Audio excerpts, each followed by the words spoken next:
Welcome to After the Show, your weekly movie podcast brought to you by A. Scully and Sid Talk. We're addicted to movies. Are you?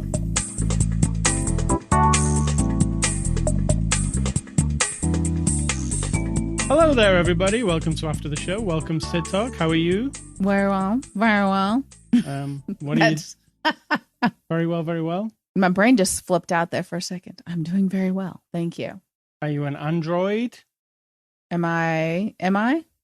Sci-fi android? AI? AI? See what I did there? Aye. All right, so what was the before the after the show discussion? There wasn't much today. There's a storm coming. So if at any point in the time we hear rain starting, I will exit to go close the window. Sure. The listeners won't know anything about that because we'll edit it out cleverly. Yes. But we are in a storm watch with baseball-sized hail on the horizon, potentially. Potentially.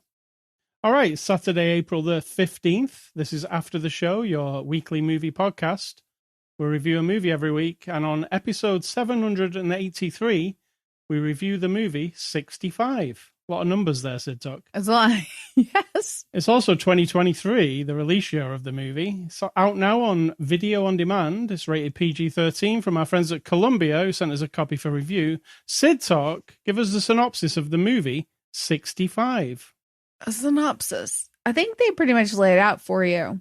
65 million years ago, a humanoid comes to planet Earth. And then there's an asteroid. The end. They say it right. I forget the words, but that was it, right? I'll give you the one off the box. Okay. An astronaut crash lands on a mysterious planet, only to discover he's not alone. That's it. Oh. They try and make it like a surprise. An astronaut crash lands on a mysterious planet. Yeah, but it's in all of the promotion materials, including the poster. I actually thought, like, when I was sitting there and it was starting. So, here's the deal. We've just said it, but spoiler alert. Like, this is Earth 65 million years ago, and there are other creatures in the whole of the universe traveling around, and they happen to be exactly like humans and speak English and other languages and have cultures just like ours. And 65 million years ago, they were exploring, and one of them crash landed here. When, like, one day before the asteroid hit? Yeah, it's all very convenient. Yeah. Now, I'm going to start by saying, so I understand that it's super dumb. I'm fully aware of this. I'm not defending the dumbness. However, I like the idea. So I'm on board, even though it's really flimsy, like super flimsy, but it looks really good. Get this right. At times, not all the time. I'm trying to be sympathetic. The tagline is, an astronaut crash lands on a mysterious planet only to discover he's not alone. Yet, this is what it says on the poster that goes along with the tagline. 65 million years ago, prehistoric Earth had a visitor. Right. It's like, on one hand, they're trying to keep it a secret. On the other hand, they're just telling you what it is. That's kind of sad. That means it was very confused. What I feel like. In the marketing department. Well, I feel that possibly, right, the way this movie starts, and even you said, that's a bit weird, how to start a movie. I feel like there was supposed to be a big Planet of the Apes style twist at the end, yet they switched it around somehow. You get what I'm saying? Not really. I don't think if they don't tell you anything about where they are, if it just pretend it's an alien planet the whole time, then right at the very end, the big twist is, it's prehistoric Earth and it's just about to become extinct. That's your twist. They tell you that up front, meaning it doesn't even have a twist, right? It doesn't have anything really after that. Yeah, and so, I mean, what would the method be then? Because there's nothing there to indicate that it's Earth. Maybe they'd do words on the screen like they did at the beginning. Right, but I mean, telling you a story without expositioning you to death. It felt like it had been reconstructed somehow, though. Like it just felt odd, that beginning, when it actually spell it out on the screen just to make sure you know exactly what's going on, right? Even though you already knew anyway, it seemed very obvious. It didn't seem obvious at all, but it's just that we knew ahead of time. I saw it on the trailer. I saw it on the poster. So there's definitely something odd going on. I was like, oh, this guy's crash landing. And, oh, well, that's Earth 65 million years ago. Okay. And then there's dinosaurs. Yeah. An asteroid. And that's it. So, oh, my God, that's it. I feel like sometimes it was just a tool or a display that someone wanted to make dinosaurs look like next level. You know, we're moving up from Jurassic Park era. Yeah. And space looked pretty cool, like really super cool. There were a couple janky moments when the asteroids were hitting and he's running and it's green screening and it looks really bad. But I feel like it's a showcase, right, for sets that look like jungly Earth because they were really good. Yeah, they weren't sets, apparently. I was just reading. They were actually just places in California that they used. Right. Well, those looked really good. And some creatures that we're probably not familiar with just in normal dinosaur conversation that probably they've discovered skeletons for. We just never heard of them. So they've put a few of those in there, right? With weird ones, yeah. That weird one that kind of stood up, but then he galloped like a big giant buffalo, but he was like a Tyrannosaurus Rex. It was a weird one. There was one that had eyes inside its mouth. What? I didn't see that one. That one that stood up on its hind legs. When it zoomed in on it, I was like, it's got a set of eyes in its mouth. Are you sure? Maybe it was bad CGI, like it had gone I think wrong. it might have been, or maybe there was someone else in there. It was the guy inside the suit. So bottom line is this guy crashes. His whole crew is dead except for, miraculously, a young girl. She's about 9 years old. So that being said, we start the movie, right? Yeah. Before we go into space. It's all very cookie cutter. Yes. It's like he's with his wife and his daughter. His daughter isn't well. Looks like she's about 12 or 14 years old. He's going to be leaving for 2 years, I think she said, right? Yep. They're going to explore and he's going to get a lot more money. So he has to tell the daughter, but we know now she's not well. So then flash forward to after the crash, all the pods with all the other people frozen for travel are all dead, except for one girl who looks like she could be his daughter. And if you aren't paying attention when he cracks her out of this thing, you could be led to believe that she'd stowed away on there. Yes. His daughter. For a split second, I'm like, hold on. I did too. Or we're clearly in a very advanced civilization here. I mean, again, we're speaking English, and then she speaks a language that seems a little like Samoan or, you know what I mean? Like a island language. The technology is very advanced. So I thought, well, maybe he brought a clone with him of her or something. You know what I mean? But it wasn't. It was a different girl. So now he's on a planet with a girl who doesn't speak his language, who looks a lot like his daughter, who we later, spoiler alert, find out that, are we just going to spoil everything because it doesn't matter? I don't think it does matter, really. And I don't think anything really happens.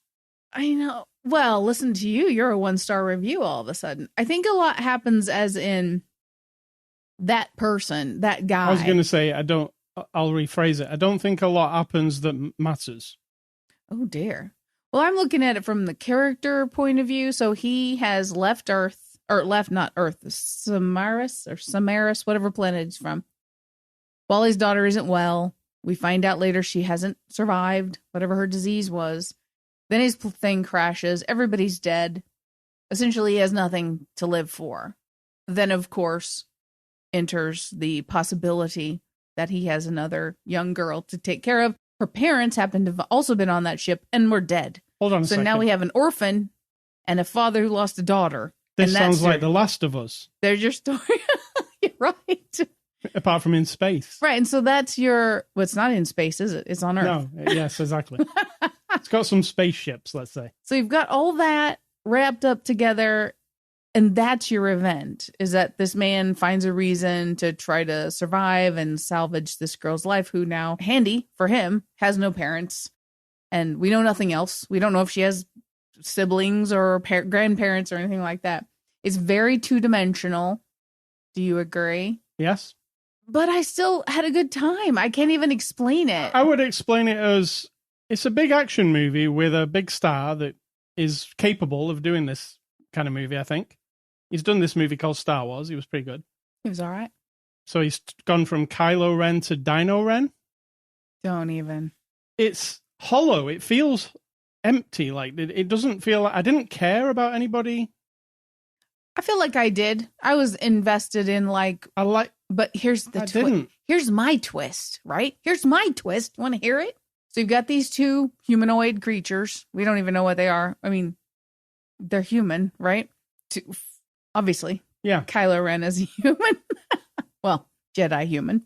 So I thought, okay, so what we're seeing here is some humanoid genetic material from outer space has landed on Earth right before the asteroid. The asteroid hits.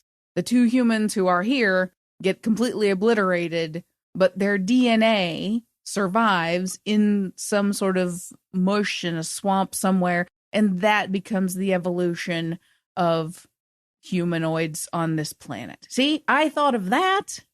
That seemed like, oh, okay. So I was convinced the whole time they're going to die. The asteroid's going to hit, and these two people are going to be the seed for humanity as we know it. See, I thought Doesn't that sound more interesting? I thought he was going to put her in a escape capsule. She gets off and he dies. Like I did too for a split second. And I thought, okay, so he's the DNA that starts as because I thought there's no way they can have these two people breeding. It's terrible. It's horrible. And also, and I don't want to turn into an Adam and Eve story. Ugh, screw that. Glad they didn't do that because I was like, oh, I got that feeling at some point. I don't even know why. Things I really liked about the movie are the CG is better than I feel like it should be. Is this a giant like blockbuster movie or is this like a mid-level type movie? Because the CG was very good, I thought.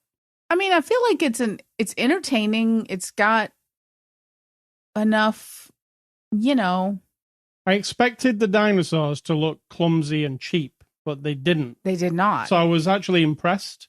And they never did. They always look good. And secondly, the weapon that he uses throughout the movie, like past.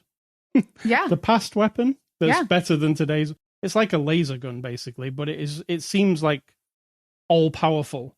And when he shoots it, the noise it makes me feel like, oh, wow, that thing can take anything out. So I love the technology involved. But the story of a man just like trying to get from A to B, it's too shallow. There's not really anything to it. It is very shallow. And without sort of that, oh my gosh, this is Earth feeling. Because there is an episode of Twilight Zone where, I don't remember the title of it, like the old Twilight Zone, where you've got people, and it's from the 50s, and they're kind of paranoid, and the dudes are kind of talking in secret, and then they get in a car, they take their wives, like, we've just got to escape here because like the end is coming, or they're going to drop the bomb or something like that, right? And they're all kind of scared, and they're like, there's going to be a ship that leaves to go to another place to save us all. And remember, this is black and white. This is the 50s. This is post World War II, obviously. And in the end, they're all looking up and like looking at this planet. You can see like a little shining light in the sky. And somebody says, yeah, they say they call it Earth. Right. So I'm like, and when the first time I'd ever seen that, I hadn't heard of that episode. I was like, oh, interesting. That's what I thought they were doing. I thought someone had watched Twilight Zone and they were like, we're not going to tell you. But then they did. Yeah, it just felt like they messed that up. Like it could have been executed better. Do you think somebody in a snotty, one of those, what's it called? Yeah, I do. I feel like a test audience was like, I was confused and I didn't know what was going on. Maybe they did leave the reveal of it being Earth right to the very end. And you're right, like the audience was confused. So then they decided to say, well, we'll spell it out instead. How would you know it's Earth without just putting words on the screen? Maybe you zoom out and see the shapes and you see all the shapes of islands on Earth, like, and you know it's Earth. And then it writes Earth, and then it draws a circle around Earth, and then it puts an arrow pointing towards it. Yeah, I mean, that might have been better. It takes away as soon as them letters come up on the screen, 10 minutes into the movie, it says 65 logo comes up. It says million years ago, prehistoric Earth had a visitor. And then it goes. So I think that just takes all the mystique away. Like, 'cause you're like, okay, we're just on Earth. Agreed. We know what dinosaurs are. You know? Yes, that's why it's not as interesting. Right. I mean, but you can look at it from the element of this guy doesn't know that. So he's in a lot of danger, right? And we know what that danger is. I mean, we don't know because we weren't there. But then I feel like, oh, no, he's super equipped for this. He's got that cool gun. Yeah. And he seems to have everything he needs on his little belt.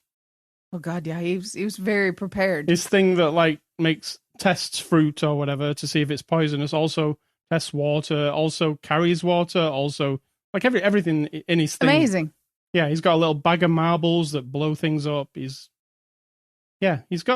pretty much Bear Grylls. Yes.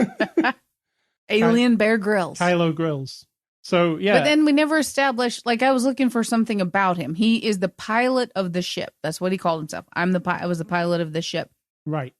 What was the ship doing? He seems to handle exploring, just exploration. With people?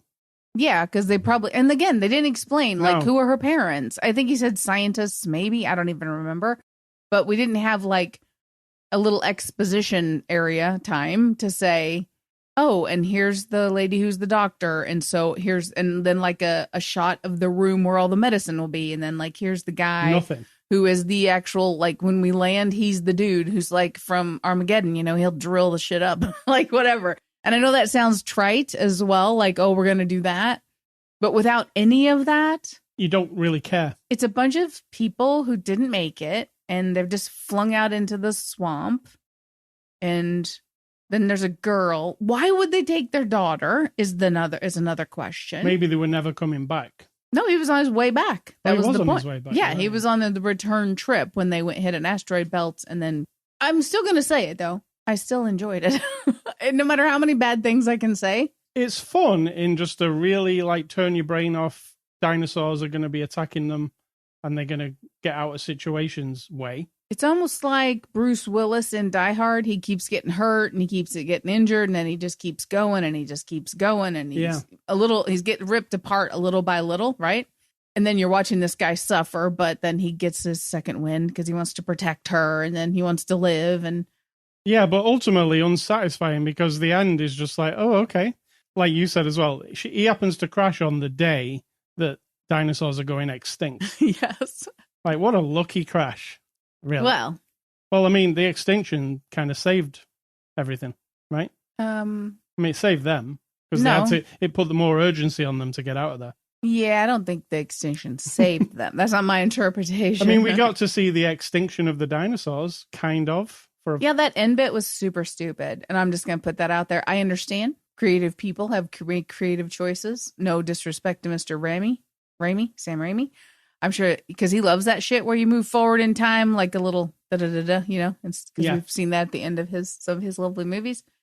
But it was so pointless. At the end, what you see after the thing hits and they escape the planet, then we go through this little tiny, what's it called? Like fast motion video, but it's not. It's really crappy. It's like the dinosaurs' skeletons, and then you see the Ice Age with some mammoths walking in some snow.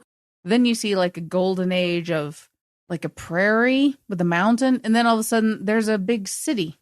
Yeah. And then that's it. It reminded me of the Roku screensaver. It was just lame.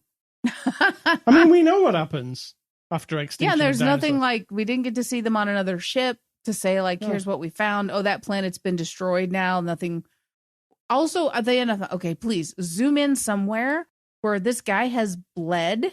I'm still clinging to this idea that his DNA or hers, I guess there are humans. They're there though, right?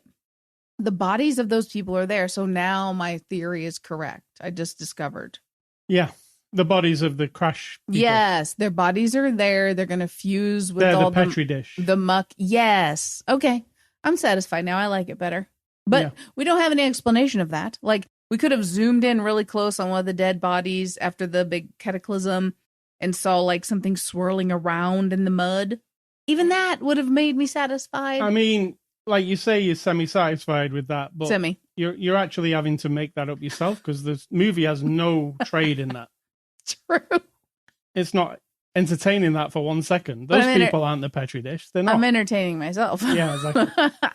Because the movie's super basic. It immediately like sets up, hey, we've got to there's a glint in the distance of something that he's not sure what it is, so got to get there. No, he knows it's the escape pod. He looks on the thing. Yeah. Oh, he has a device too that tells him everything. Holy crap. Literally everything.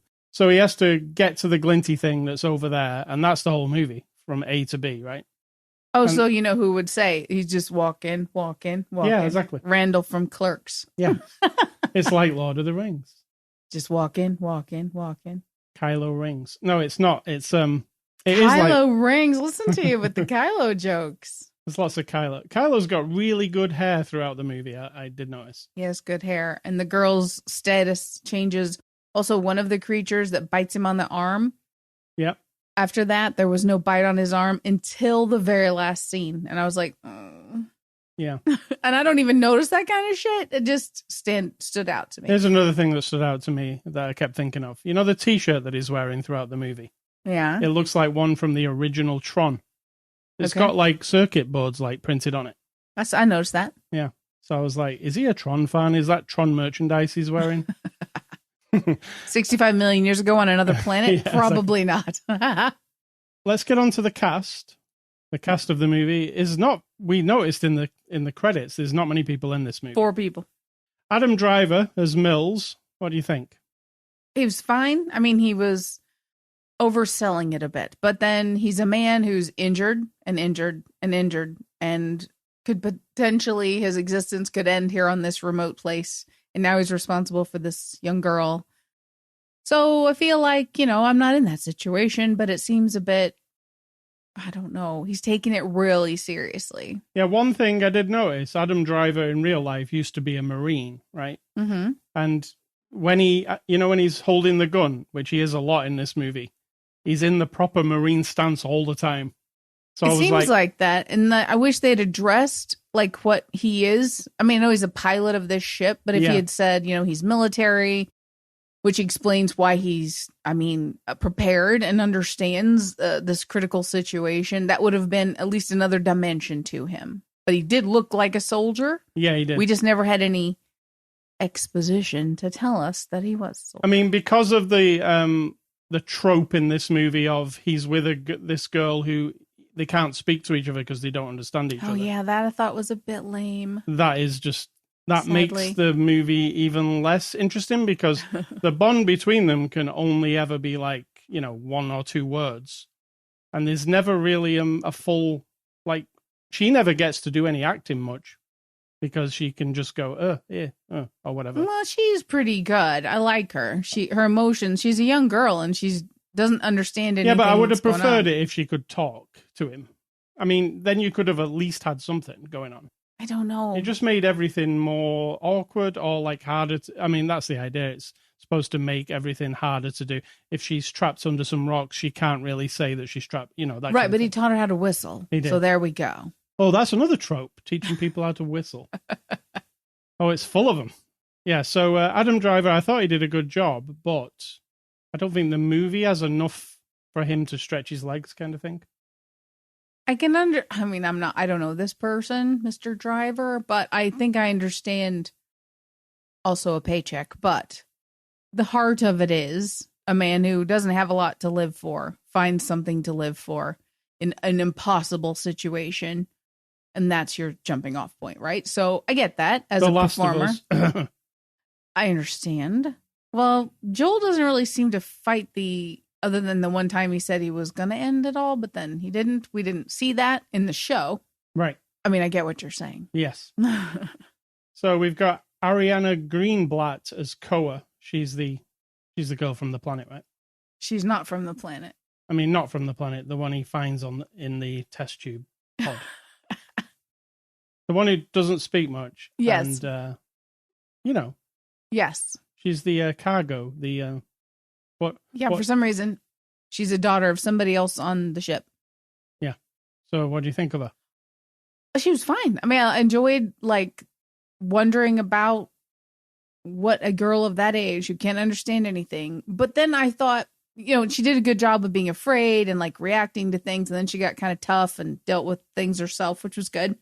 Her afraidness and everything was totally understandable. It's just that if she's going to space with her parents, you would think they would have explained to her all the possibilities, right? So she's not just it's sometimes I feel like she was giving direction to be he just found you on this planet, right? You're you've been raised in the woods or something. you don't understand anything. But obviously she does. She's... Can I give you another example of her in movies? You can? Newt. Yeah, but Newt talks. In a basic way. No, she's fine. She's not from... They're not uncivilized there. Yeah, but it's another trope. It's like it's been a thing forever, hasn't it? Like it's... To care for a child who seems to be helpless. Yes. Yes. And that puts like when you've got ticking clock in a movie and everything's like intense, if you add like another thing that's like a spanner in the works, it ratchets it up. Ratchets up. And that's the idea here, isn't it? All the different things that keep layering on. True. Like everything's trying to kill you. You've got a girl you've got to protect. What else is going on? Dinosaurs. Everything's trying to kill you. Getting to, extinction of the whole planet. Well, if you think about it, this planet doesn't want to kill us, doesn't have any desire. But if you and I went out like naked in the woods, we'd die. There would be something like... We'd either die or be arrested. A thorn from a poisonous bush would prick us. Or we would eat a berry that we thought was right and we'd die. Or an animal would bite us and we'd get infected. And then we would become food for another animal. I mean, this planet isn't tamed just because we live here and we figured out how to like survive. We're all just still surviving. Right? Yeah. We've just had the stuff built up around us to protect us. If you knock all that away, well, it's just like Naked and Afraid. Naked and Alone? What's the name of that show? Naked and Afraid. Naked and Afraid. And Chloe Coleman plays Naveen. That's his daughter. She's just in flashbacks mostly. And she was good. Yeah. Because she had to be emotional. She had to be sad. She had to be ill. She had to be funny. She had to be like loving little daughter. But we see her mostly in little videos that she has sent to him over time. Yeah. Things, yeah. They're very advanced. Whatever civilization he's from, the holograph is just like the person is just right in front of you. It's not even janky and weird like from Star Wars. It's like a projection of a 3D person. Yep. Janky like Star Wars is. So this has got two directors, Scott Beck and Brian Woods, and they both wrote A Quiet Place. You know, that movie. Yeah. And this has, I guess they use that kind of A Quiet Place is you've got to stay quiet or you're all going to die. Everything's out to get you if you make a noise. This one's everything's out to get you. I feel like it was not a fully well-rounded story to tell or visually like there's one jump scare. Remember when that one little tiny dinosaur jumped at him? Yeah, that scared me actually. I felt like, oh God. Yeah. And then nothing else. I mean, a dinosaur that appears out of the rain, a sound in a cave. None of that stuff is interesting visually or stimulating in any way. And it's a PG-13, so it's not horrific. There's no like, no, it's not ripping people in half. Well, there's no people anyway. There's just these two people. Correct. So yeah, I feel like A Quiet Place and Quiet Place 2, I really enjoyed like the premise, visually, the vibe, all of it was like interesting. And this wasn't. IMDb reviews, what are those? Those are reviews that people who liked it way less than we did and have make the effort to go on and type like a couple sentences. Now, we're at least making the effort to record an hour of conversation about it. So we are elite compared to these folks. So the first guy says, this is a valiant attempt by directors to see how many cliches you can stuff into 90 minutes. The opening sequence is quite beautiful, yet the moment the storytelling starts, oh boy, you know you're in for something special. The writing and dialogue is like my 10-year-old self got a few $1 million and had to make a movie. I actually thought this seems like something that some high school or college kids would write, and then someone in Hollywood's like, hey, that's pretty cool. Let's make a movie. And then he says, I love sci-fi, I love big monsters, I love movies, but somehow I was borderline asleep watching an amalgamation of all three. Second guy says, dinosaurs lose, so do we. I'm a complete sucker for dinosaur movies. One of my favorites is Beast from 20,000 Fathoms from 1963. A dinosaur is released. He tells us the synopsis of that. Anyway, okay.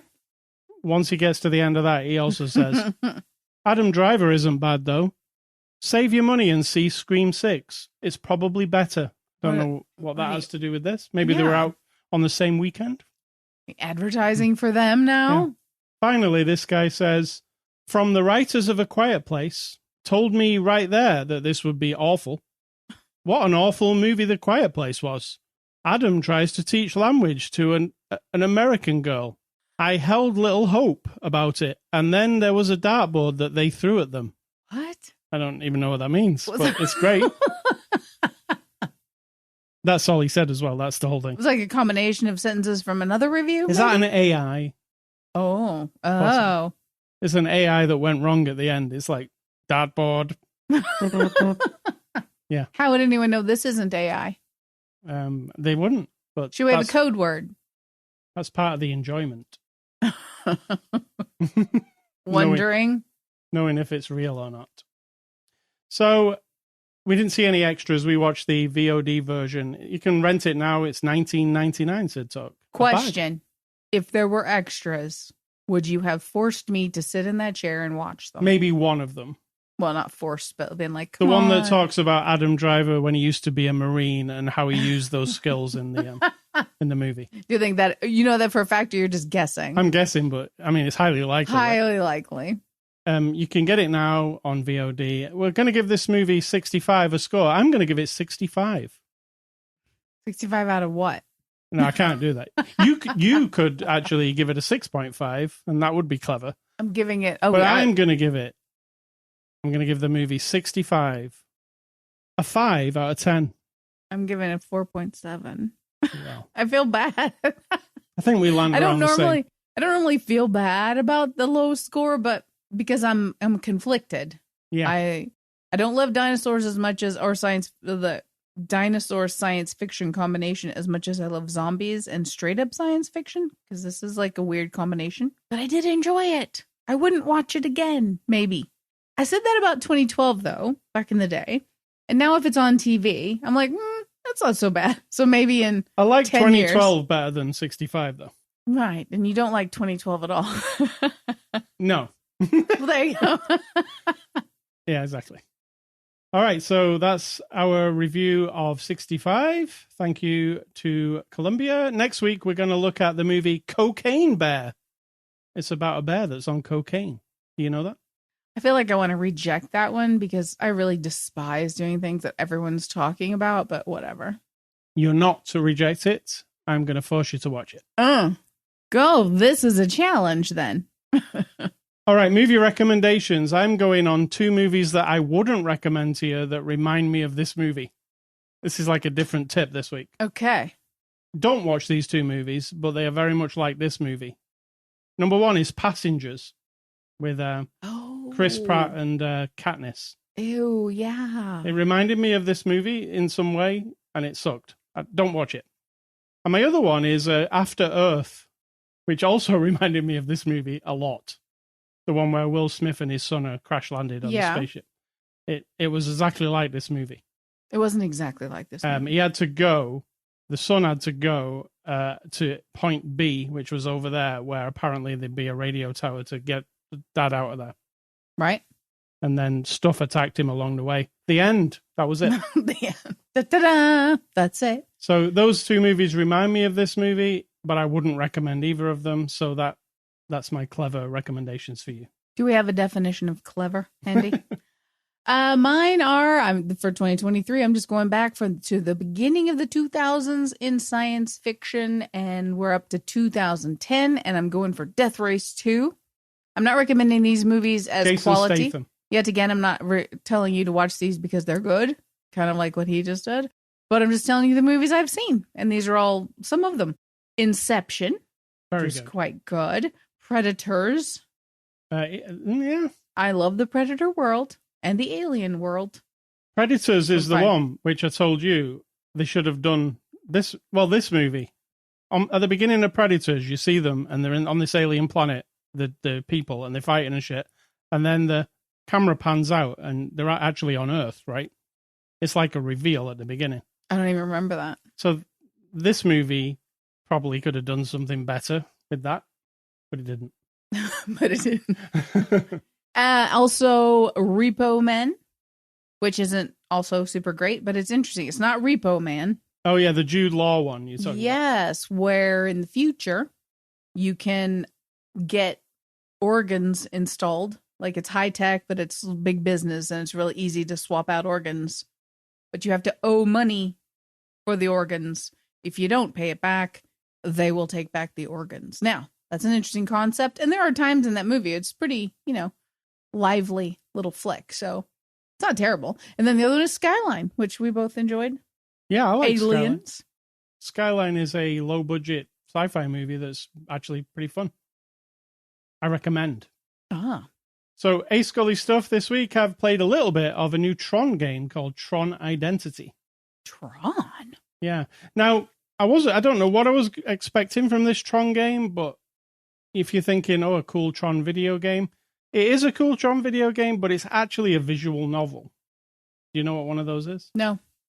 Think of a Telltale game, but without all the animation.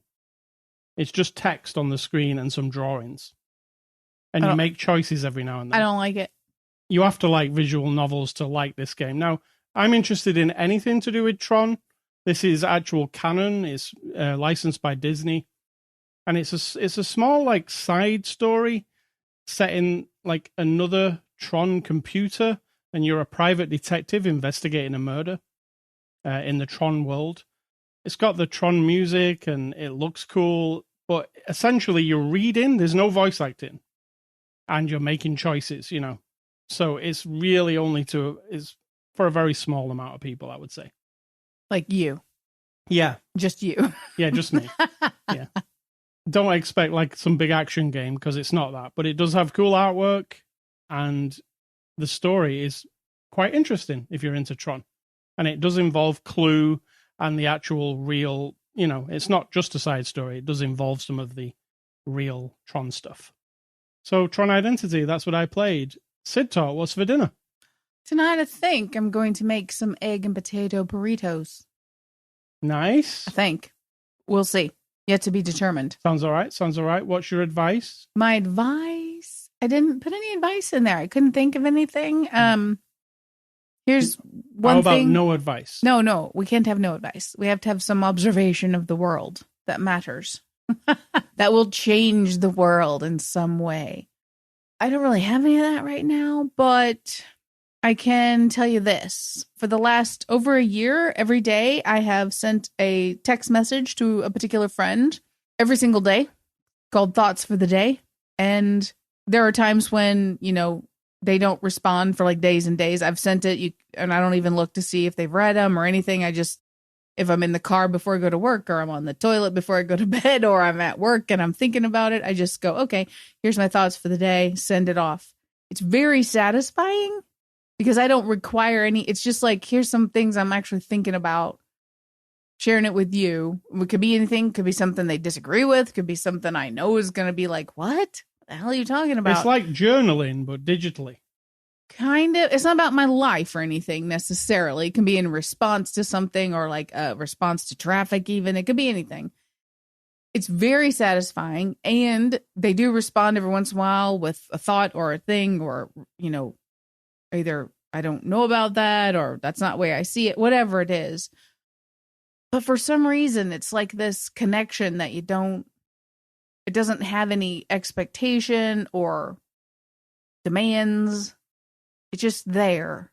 And I really, really, really love it. So that is not advice. It is just a thing. All right. Thank you very much. ascully.com is the place you can go and get this podcast. We're also on social media, Twitter, Facebook, Instagram, Spotify, iTunes, Amazon, YouTube, anywhere that podcasts are available. You can email feedback to me, ascully@ascully.com. Do not email Sid Talk. She doesn't want any emails, especially not one every day like she sends to that person. And stay classy, Mr. Dino Ren. Dino Ren. Yeah, so next week we'll watch The Cocaine Bear. Will that be better than 65? We're not comparing. It's two different pieces of art. Art. And I'm going to... Well, that's what movies are. Movies are art. They're just moving pictures that have been designed by many creative people. It is art, whether you like it or not. There's some more advice for you. And think for yourself, because if you don't do it, someone's doing it for you.